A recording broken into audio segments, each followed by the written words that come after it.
Welcome back to Global Trend Report, your go-to source for global economic updates and breaking international developments. Today, we unpack a dramatic shift in global trade dynamics, Trump's 90-day suspension of tariffs, the ripple effect across Europe, and why China is still left out. What does it mean for global markets and future negotiations? Let's dive in. Trump's surprise move.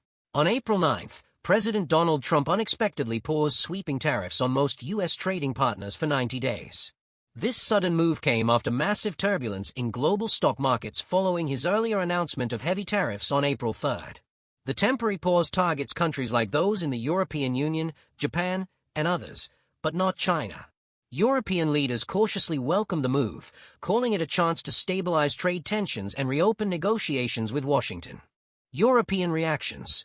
European Commission President Ursula von der Leyen praised the pause as a step toward economic stability, renewing the EU's call for a 040 industrial tariff agreement. Germany's Chancellor-designate Friedrich Merz emphasized the power of a united Europe in global trade talks and called for completely tariff-free trade with the US.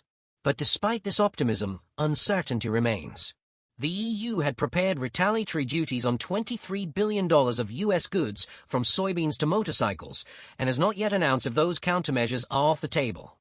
China left out. While Europe gets a reprieve, China is excluded, and that's where things heat up. Tariffs on Chinese imports surged to 125%, prompting Beijing to retaliate by raising duties on U.S. goods from 34% to 84%. China's Ministry of Commerce accused the U.S. of economic bullying, filed a formal complaint at the WTO, and made it clear China will not negotiate under pressure.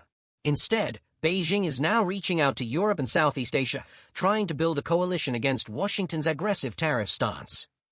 The 90-day pause sent global markets soaring. Japan's Nikkei surged over 9%, and even Britain's FTSE 100 jumped 5.4%. But not everyone is celebrating. The UK remains subject to US tariffs, including a 10% import tax on most goods and 25% on steel and cars.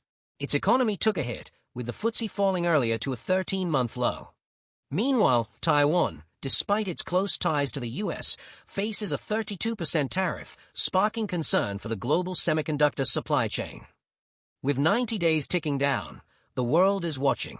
Will this pause lead to permanent trade peace, or escalate into a deeper economic conflict? Stay tuned to Global Trend Report for the latest on this story and more global developments. Don't forget to like, subscribe, and hit the bell icon for weekly insights on the trends shaping our world economy.